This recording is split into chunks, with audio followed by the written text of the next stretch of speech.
Hello friends, welcome to our channel current affair updated. This is Devashish Awasthi.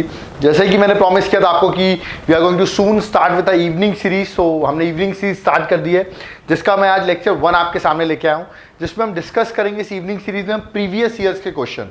इस previous year के question में हम NDA, CDS, UPSC, assistant commandant और various state PCS के जो questions हैं वो हम डिस्कस करेंगे। इवन ईपीएफओ के एग्जाम्स के भी जो क्वेश्चंस होते हैं वो हम डिस्कस करेंगे। तो हम इसमें सब्जेक्ट वाइज सीरीज हम आपके सामने लेके आए। तो जो पहला सीरीज है वो इंडियन पॉलिटी पर है।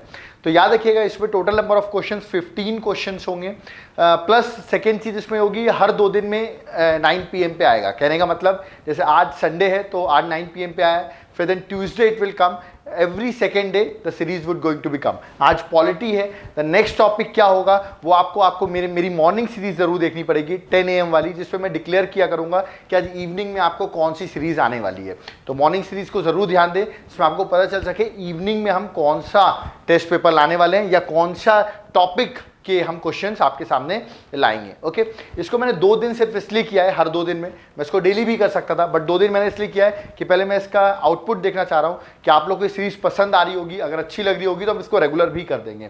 तो it depends upon your response. जैसा भी रिस्पॉन्स रहेगा उसके हिसाब से हम इसको, अभी हमने 2 डेज में, हर 2 डे में एक बार आएगी, फिर उसके according to the response will make it every day also.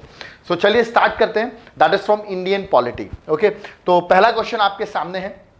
Question आप देख सकते हैं, विच ऑफ द फॉलोइंग बिल्स, याद रखिए, can not be introduce first in the Rajya Sabha. कौन सा ऐसा बिल है जिसको आप राज्यसभा में सबसे पहले इंट्रोड्यूस नहीं कर सकते।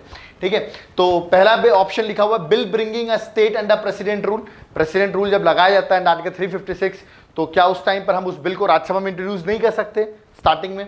सेकेंड है मनी बिल। थर्ड ऑप्शन है रिमूवल ऑफ प्रेसिडेंट, जब प्रेसिडेंट को रिमूव करते हैं under article 61 of the constitution, तो इंपीचमेंट ऑफ प्रेसिडेंट के टाइम पर हम राज्यसभा में बिल इंट्रोड्यूस नहीं कर सकते। ये क्वेश्चन है। या तो डी ऑप्शन है, याद रखिएगा, जब इमरजेंसी लगती है आउट ऑफ वॉर और external aggression, that is under article 352। तो कौन सा इसका करेक्ट आंसर है? तो याद रखिए इसका correct answer, I think you have mark the correct answer, it is B. याद रखिएगा, money bill under article 110 it could only be introduce where in Lok Sabha. वो लोकसभा में ही इंट्रोड्यूस किया जाता है, वो राज्यसभा से इंट्रोड्यूस नहीं होता है। बाकी रेस्ट 3 जो पॉइंट्स हैं, the bill can be introduce from Rajya Sabha also. Okay, तो इसका आंसर है बी। आई थिंक आप लोग का सही होगा ये आंसर। तो इसका आंसर था मनी बिल। सेकेंड क्वेश्चन में आते हैं। क्वेश्चन थोड़े लेंदी है, थोड़ा ध्यान से देखना आपको।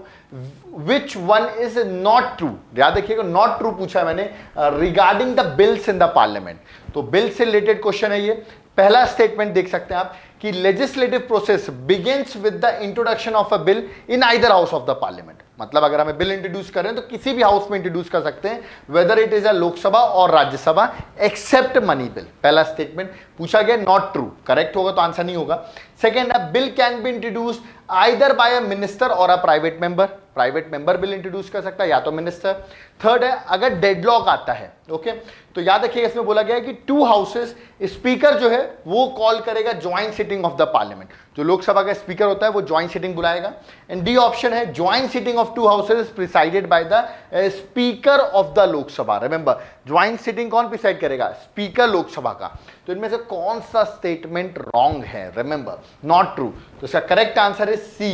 रिमेंबर, कभी भी डेडलॉक आता है तो उसके अंदर ज्वाइंट सिटिंग बुलाई जाती है, but the joint sitting is called by president of India, not by Lok Sabha speaker. Yes, Lok Sabha speaker preside करता है but he does not call. तो याद रखिएगा, ज्वाइंट सिटिंग अंडर आर्टिकल 108 के अंदर हम ज्वाइंट सिटिंग बुलाते हैं और प्रेसिडेंट ये ज्वाइंट सिटिंग को कॉल करता है। तो इसमें याद रखिएगा जो ऑप्शन सी था that is wrong option. Okay, यहां पर स्पीकर की जगह प्रेसिडेंट होना चाहिए था। ओके, नेक्स्ट क्वेश्चन में आते हैं। थर्ड क्वेश्चन में ट्रिकी क्वेश्चन है। यहां पे पूछा है मैंने, जो chairman of central administrative tribunal, जिसको हम कैट कहते हैं, ओके, शुड बी, वो कौन होना चाहिए? ऑप्शन है चेयरमैन, सिटिंग और रिटायर्ड जज of a high court, sitting और रिटायर्ड जज of a supreme court, third ex governor of a state, या D member of the parliament. This is going to be tricky question. अगर आपने tribunals पढ़ा होगा then only you can answer. Okay, इसका correct answer is A. याद रखिएगा, sitting और retired जज ऑफ अ हाई कोर्ट। याद रखिएगा, सेंट्रल एडमिनिस्ट्रेटिव ट्राइब्यूनल का जो चेयरमैन होगा वो सिटिंग या रिटायर्ड जज ऑफ हाई कोर्ट होगा। ओके, आपको मुझे कमेंट बॉक्स में बताना है, मैं आपको कुछ पॉइंट बता देता हूं। ट्राइब्यूनल्स जो हैं वो अपने कॉन्स्टिट्यूशन में पार्ट 14A में मेंशन है। Under constitutional amendment act 42nd constitutional amendment act 1976 this part was added. Okay, that is what tribunals were added. आपको मुझे बताना है किस आर्टिकल के अंदर central administrative tribunal was set up. Option है आपके 323A, 323B या 323C। इन तीनों में से ऑप्शन पे आपको करेक्ट आंसर बताना है कि कब सेटअप हुआ था, किस आर्टिकल के अंदर और किस ईयर में सेटअप हुआ था, ये भी आप मुझे बताएंगे। उसके भी ऑप्शंस मैं आपको दे रहा हूं 1980, 1985, 1990 या 1995। सो कमेंट बॉक्स में जरूर कमेंट करिए इस क्वेश्चन को, क्योंकि ये भी एक इंपॉर्टेंट क्वेश्चन है ट्राइब्यूनल से रिलेटेड। तो इसका जो आंसर दैट इज ए है। रिमेंबर, सिटिंग और रिटायर्ड जज ऑफ अ हाई कोर्ट होगा, वो चेयरमैन होगा सेंट्रल एडमिनिस्ट्रेटिव ट्राइब्यूनल का। ओके, चलिए नेक्स्ट क्वेश्चन में आते हैं। क्वेश्चन नंबर 4 प्रीएम्बल से रिलेटेड क्वेश्चन है। प्रीएम्बल इज अ की नोट टू द कॉन्स्टिट्यूशन। ये स्टेटमेंट किसने बोला था? याद रखिए, ऑप्शन है Ernest breaker, BR Ambedkar, KM Munshi या जवाहरलाल नेहरू। तो ये फैक्चुअल क्वेश्चन है, ऑलरेडी क्वेश्चंस में आ चुका है, एनडीए के एग्जाम में क्वेश्चन आया था। इसका करेक्ट आंसर इज ए। याद रखिएगा, अर्नेस्ट ब्रेकर जो है उन्होंने कहा था कि ये प्रीएम्बल है is the key note to the constitution. Remember, उनकी इमेज मैंने यहाँ पे बना रखी है। कमेंट बॉक्स में आप मुझे बताइए, प्रीएम्बल ऑफ द कॉन्स्टिट्यूशन में आज तक एक बार अमेंडमेंट किया गया है, उसके थ्रू 3 वर्ड्स भी ऐड किए गए थे। वो 3 वर्ड्स मैं आपको बता देता हूं, सेकुलर, सोशलिस्ट एंड इंटीग्रिटी। ये 3 वर्ड्स जो है that has been added through 42nd constitutional amendment act. Okay, आपको मुझे बताना है 42nd कॉन्स्टिट्यूशनल अमेंडमेंट एक्ट किस ईयर में हुआ था, क्योंकि इसको हम मिनी कॉन्स्टिट्यूशन ऑफ इंडिया भी कहते हैं। तो प्लीज कमेंट बॉक्स में आप मुझे इसका आंसर बताइएगा। चलिए नेक्स्ट क्वेश्चन में आते हैं। This is again a tricky question, already came in CDS। Question है inclusion of the word fraternity. जो वर्ड फ्रेटर्निटी है प्रीएम्बल में, जिसका मतलब होता है भाईचारा, इंग्लिश में ब्रदरहुड। सो रिमेंबर, ये किसने प्रपोज किया था? तो ऑप्शन है BR अंबेडकर, जवाहरलाल नेहरू, JP कृपलानी या श्यामा प्रसाद मुखर्जी। तो I think you can guess the correct answer if you have learned about this. इसका correct answer is that is A, BR Ambedkar. Remember, BR Ambedkar ji ने प्रपोज किया था the word fraternity in the preamble of the constitution. Okay, चलिए आगे बढ़ते हैं। Next question में आते हैं। Question number 6। ये थोड़ा ट्रिकी क्वेश्चन भी है, इजी भी कह सकते हैं, जिसने प्रीएम्बल पढ़ा होगा आज। सुप्रीम कोर्ट ने held that preamble is not the part of the constitution। Preamble constitution का पार्ट नहीं है। ये किस जजमेंट में कहा था? ऑप्शंस आपके सामने दी हुई हैं, 4 जजमेंट्स लिखी हुई हैं, आप उनको रीड कर सकते हैं और इन जजमेंट्स के थ्रू आंसर दे सकते हैं। मैं आपको बता दूं, इन लेक्चर्स की PDF आपको हमारे नीचे लिंक में टेलीग्राम का लिंक दिया हुआ है, आप टेलीग्राम चैनल ज्वाइन करेंगे, आपको इस लेक्चर्स की PDF भी अवेलेबल हो जाएगी। ओके, तो आई थिंक आपने करेक्ट आंसर गेस कर लिया होगा। इसका correct answer is A, Berubari union case 1960। Supreme court said preamble is not the part of the constitution. Comment box में बताइए in which case Supreme Court said preamble is the part of the constitution। तो याद रखिए, आपको बताना है किस judgement में सुप्रीम कोर्ट ने कहा था preamble is the part of the constitution, not the part of the constitution। Berubari union case 1960। Okay, चलिए नेक्स्ट क्वेश्चन में आते हैं। Question number 7, easy question but tricky question. Question है which of the following amendment, किस amendment से लोकसभा का जो term है वो 5 ईयर्स से 6 ईयर्स कर दिया गया था? ऑप्शंस आपके सामने हैं, थ्रू विच अमेंडमेंट। ये इंपॉर्टेंट अमेंडमेंट है, आई थिंक आप करेक्ट गेस कर सकते हैं। इसका करेक्ट आंसर है, ऑप्शन है 40, 42nd, 44th या 46th अमेंडमेंट। इसका करेक्ट आंसर है that is mini constitution of India. I think आप गेस कर लिया होगा, that is 42nd constitutional amendment. Year मैंने आपको ऑलरेडी होमवर्क दिया हुआ कि आप मुझे ईयर बताइए ये अमेंडमेंट किस ईयर में हुआ था। ठीक है, तो इसने लोकसभा का टाइम 5 to 6 ईयर्स कर दिया गया था, बट इस टाइम को वापस चेंज कर दिया गया। याद रखिए, वापस 6 to 5 ईयर्स कर दिया गया, इसलिए आज की डेट में लोकसभा का टाइम पीरियड 5 ईयर्स ही है। ओके, चलिए नेक्स्ट क्वेश्चन में आते हैं अपन। इसका आंसर था 42nd constitution amendment act. Next question है, ट्रिकी क्वेश्चन है, ये ऑलरेडी यूपीएससी में आ चुका है क्वेश्चन। क्वेश्चन है according to constitution of India which of the following are the fundamental for the governance of the country. ठीक है, किसको हम fundamental for the governance of the country कहते हैं। ठीक है, ऑप्शन है fundamental rights, okay, fundamental duties, directive principle of state policy या fundamental rights and fundamental duties both. Okay, तो आई थिंक कुछ लोग फंडामेंटल देख के इन ऑप्शंस में कंफ्यूज हो रहे होंगे कौन सा लगाएं, क्योंकि फंडामेंटल लिखा हुआ है। तो अगर आप ऐसा कंफ्यूज हो रहे हैं तो आप रॉन्गली कंफ्यूज हो रहे हैं, क्योंकि इसका आंसर जो है that is c, directive principle of state policy. Okay, और ये एक आर्टिकल में लिखा हुआ है कि directive principle of state policy is the fundamental for the governance of the country. इसका मतलब ये होता है डायरेक्टिव प्रिंसिपल्स में कुछ ऐसे प्रिंसिपल्स दिए हैं जिसकी वजह से, याद रखिएगा, हम कंट्री को गवर्न कर सकते हैं। वो फंडामेंटल्स दिए हैं जिसकी वजह से कंट्री को गवर्न किया जा सकता है। ओके, आपको मुझे बताना है किस आर्टिकल में ये पॉइंट मेंशन है। मैं आपको ऑप्शन भी दे रहा हूं, article number 36, article number 37, article number 38 और article number 39। Which article says directive principle of state policy the fundamental for the governance of the country? Very important question, please comment box में बताइए आप मुझे। इसका आंसर था C, that is directive principle of state policy. Okay, next question में आते हैं, question number 9th। It could be an easy question और अ ट्रिकी क्वेश्चन, सो प्लीज को ध्यान से पढ़ें। क्वेश्चन है, इनमें से कौन सा स्टेटमेंट नॉट ट्रू है? Remember, not true regarding the chief election commissioner of India. I think you know who is the chief election commissioner of India right now. आपको पता होगा, मैं ऑलरेडी पूछ चुका हूं पहले। ठीक है, पहला स्टेटमेंट है प्रेसिडेंट अपॉइंट करता है चीफ इलेक्शन कमिश्नर को। यह स्टेटमेंट सही है कि गलत, आपको बताना है।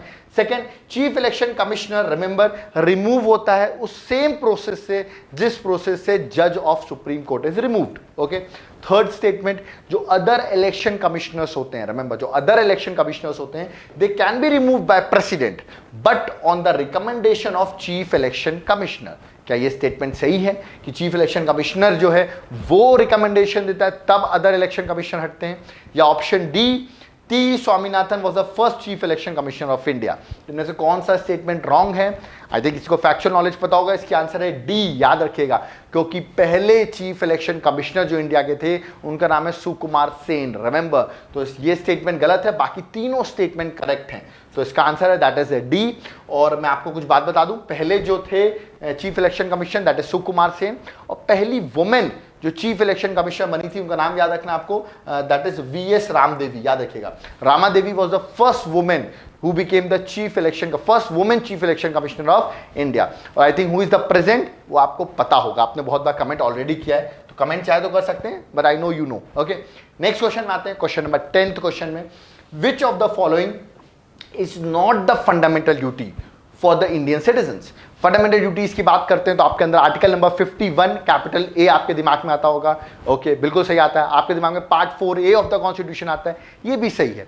बट आपको पता होगा there are 11 fundamental duties. Okay, तो कौन सी इनमें से फंडामेंटल ड्यूटी नहीं है? क्वेश्चन ये है, पहला, हमें पब्लिक प्रॉपर्टी को सेफगार्ड करना चाहिए। सेकंड, हमें अपने नेचुरल एनवायरनमेंट को प्रोटेक्ट और इंप्रूव करना चाहिए। थर्ड, हमें to obey all the womens. या D, to develop scientific temper and spirit of inquiry. थोड़ा क्वेश्चन मैंने घुमा दिया है, इसमें आप गेस नहीं कर पाए करेक्ट आंसर, तो आई थिंक इसका जो करेक्ट आंसर है वो है C, remember to obey all the women. ये ऐसी कोई फंडामेंटल ड्यूटी नहीं है। हाँ, वुमेन से रिलेटेड एक फंडामेंटल ड्यूटी है कि हमें वो प्रैक्टिसेस नहीं करनी चाहिए which are derogatory to the dignity of women. मतलब ऐसी प्रैक्टिसेस जिससे वुमेन की डिग्निटी हार्म हो रही है, वो प्रैक्टिसेस हमें नहीं करनी चाहिए। फॉर एग्जांपल सती की मैं बात करता हूं। ओके, बट ये नहीं लिखा हुआ है to obey all the womens, ऐसी फंडामेंटल ड्यूटी नहीं है।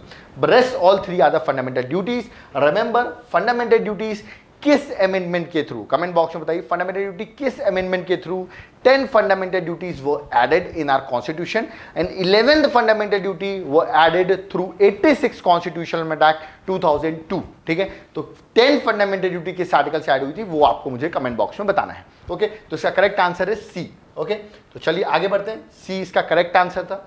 हम आते हैं 11th क्वेश्चन में, इजी क्वेश्चन है। Supreme court of India was established on the recommendation of, ये किसकी रिकमेंडेशन से established हुआ था? ऑप्शन आपके सामने कुछ हिस्टोरिकल बैकग्राउंड के एक्ट्स हैं, Pitt's India act 1784, regulating act 1773, charter act 1793, okay, and the charter act 1813। तो आपको कमेंट बॉक्स में सही आंसर बताना है। यस, इसका correct answer I think easy आपने गेस कर लिया होगा, इट इज रेगुलेटिंग एक्ट 1773। तो correct answer is that is b, regulating act 1773। Okay, चलिए नेक्स्ट क्वेश्चन में आते हैं। अगर हम एडवोकेट जनरल ऑफ स्टेट की बात करते हैं, ओके, जो मैं बता दूं एक कॉन्स्टिट्यूशनल बॉडी है under article 165 of the constitution. Advocate general of state की बात कर रहा हूं, अटॉर्नी जनरल की नहीं। तो आर्टिकल 165 ऑफ द कॉन्स्टिट्यूशन में मेंशन है और इसको गवर्नर अपॉइंट करता है, ये मैं आपको बता रहा हूं। ठीक है, क्वेश्चन ये है, इसको अपॉइंटेड तो जो भी करता होगा कितने पीरियड के लिए अपॉइंट किया जाता है? ऑप्शन है 5 ईयर्स के लिए, 6 ईयर्स के लिए, या प्रेसिडेंट डिसाइड करता है, या इसका कोई टेन्योर नहीं होता है, नो फिक्स टेन्योर। तो आपको करेक्ट मार्क करना है। जो ने 5 इयर्स मार्क किया है वो गलत है, जो ने 6 इयर्स मार्क किया वो भी आंसर गलत है। इसका कोई फिक्स टेन्योर होता ही नहीं है। इसका आंसर है d, they have no fix tenure. Even attorney general of India don't have a fix tenure, remember. तो इसका आंसर है दैट इज डी। ओके, चलिए हम नेक्स्ट क्वेश्चन में आते हैं। क्वेश्चन नंबर 13 यूपीएससी से रिलेटेड क्वेश्चन है कि जब मेंबर्स ऑफ यूपीएससी की बात करते हैं हम, ओके, तो उनको अपॉइंट कौन करता है, appointed by whom and for the term of how many years, कितने ईयर्स के लिए वो अपॉइंट होता है। याद रखिएगा मैं मेंबर्स ऑफ यूपीएससी की बात कर रहा हूं। ओके, तो ऑप्शंस आपके सामने, प्राइम मिनिस्टर अपॉइंट करता है फॉर 6 ईयर्स, प्रेसिडेंट अपॉइंट करता है for the 6 years, president appoint करता है फॉर द 5 ईयर्स और होम मिनिस्टर अपॉइंट करता है for the 6 years. It's a tricky question. I think आपने बेसिक फंडामेंटल्स क्लियर होंगे तो it would be very easy question. It's a correct answer. I think you have marked it. Yes, it's correct answer is b. Remember, president appoint करता है for the time period of 6 years. तो this is important, आपको याद रखना है ये question भी। Okay, चलिए नेक्स्ट क्वेश्चन में आते हैं। क्वेश्चन नंबर 14 इंपॉर्टेंट क्वेश्चन है, अभी न्यूज में भी चल रहा है, सेंटर स्टेट रिलेशन की हम बात कर रहे हैं। क्वेश्चन है किस आर्टिकल के अंदर, which article has the provision that union government will provide grant in aid. Remember what, grants provide करती, ग्रांट इन एड प्रोवाइड करती स्टेट गवर्नमेंट को। किस आर्टिकल के अंदर? आर्टिकल 275, आर्टिकल 280, आर्टिकल 265 या आर्टिकल 360। आई थिंक 360 तो सबको पता होगा, it is about financial emergency. अब आपके पास 3 आर्टिकल बचते हैं, अगर आपको करेक्ट आंसर मार्क कर सकते हैं। इसका correct answer is A. Article 275 के अंदर सेंट्रल गवर्नमेंट स्टेट गवर्नमेंट को ग्रांट्स इन एड प्रोवाइड करती है, रिमेंबर। तो उसका करेक्ट आंसर इज ए 275। आपको मुझे बताना आर्टिकल 280 किससे डील करता है। This is a very easy question, that's why I ask you. Article 280 deals with what, एक बहुत इंपॉर्टेंट कॉन्स्टिट्यूशनल बॉडी है आर्टिकल 280 के अंदर। कमेंट बॉक्स में आप मुझे बताइए, ठीक है। नेक्स्ट क्वेश्चन और लास्ट क्वेश्चन आज का हमारा कि राज्यसभा के जो इलेक्शन होते हैं, ओके, ये हमने कहां से लिया। Election of members of Rajya Sabha is taken from which country. Option है जापान से, सेकेंड है साउथ अफ्रीका से, थर्ड है यूएसए से या डी है आयरलैंड से। तो आपको मार्क करना है राज्यसभा का इलेक्शन कहां से हमने लिया हुआ है। आई think you have mark the correct answer. इसका करेक्ट आंसर इज बी। याद रखिए constitution of south Africa, south Africa से हमने ये प्रोविजन ऐड ऑन किया है अपने कॉन्स्टिट्यूशन में। ओके, तो आपको ये पॉइंट याद रखना है। Okay, so we have done एक क्विक सेशन में हमने 15 क्वेश्चंस पॉलिटी के ले लिए हैं। ऐसे ही हम हर सब्जेक्ट के, याद रखिएगा एवरी सब्जेक्ट जब आएंगे, मैंने बताया हर 2 दिन में एक सब्जेक्ट आएगा, उसमें हम आपको ज्योग्राफी आएगा, ज्योग्राफी में फिर देन हिस्ट्री आएगा, ऐसे करके हम डिसाइड करेंगे और आपको मॉर्निंग सीरीज में ही बता दिया जाएगा कि आपको इवनिंग में किसका लेक्चर आने वाला है। आप उसके लिए प्रिपेयर रहें। ओके, क्वेश्चंस जो आए हुए प्रीवियस ईयर के हैं, हम अलग अलग सोर्सेज से वो क्वेश्चंस ले रहे हैं, तो कुछ क्वेश्चन ईजी भी होंगे, डिफिकल्ट भी होंगे, it depends upon the exam. किसी एग्जाम में ईजी आए, किसी में डिफिकल्ट आए, but we are taking subject wise question.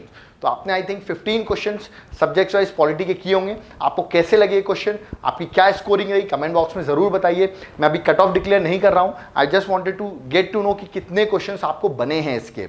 Okay, तो कमेंट बॉक्स में आप जरूर बताइए। और जो हमारा, मैं आपको बता दूं, एक गैप हमने हर दिन का दिया है, इस पे या तो हम इस सीरीज को कंटिन्यू करेंगे या हमारे दिमाग में एक और इनिशिएटिव है जो हम इसके साथ साथ में स्टार्ट कर सकते हैं। ओके, तो आप मुझे कमेंट बॉक्स में बताइए आपको ये इनिशिएटिव कैसा लग रहा है। हम सब्जेक्ट वाइज अगर कवर करेंगे तो बहुत सारे क्वेश्चंस कवर हो सकते हैं। तो प्लीज कमेंट बॉक्स में रिप्लाई करें कि आपको सीरीज कैसी लग रही है, और अगर अच्छी लग रही है तो एटलीस्ट लाइक, कमेंट और शेयर तो आप कर ही सकते हैं। प्लस एटलीस्ट उन चीज़ों पर जरूर कमेंट करें जो मैंने आपसे क्वेश्चन पूछे हैं, क्योंकि अगर 15 क्वेश्चन मैं कराता हूं और 10 क्वेश्चन होमवर्क में देता हूं तो एटलीस्ट इट कवर 25 क्वेश्चन। ये हमारी सीरीज की सबसे बेस्ट चीज है कि we give 10 questions to you as a homework, और इसी प्रकार से हम ज्यादा क्वेश्चंस कर लेते हैं कम टाइम पर। ओके, और हम सीरीज में ज्यादा टाइम पास नहीं करते हैं, we don't focus on other things. हम सिर्फ टॉपिक पे आते हैं, अपने पॉइंट टू पॉइंट डिस्कस करते हैं और उसके बाद वी गो। तो आपको याद होगा, अगर आपको ऐसा अच्छा लग रहा हो तो प्लीज इसको कमेंट करके और लाइक करके जरूर बताएं। Thank you.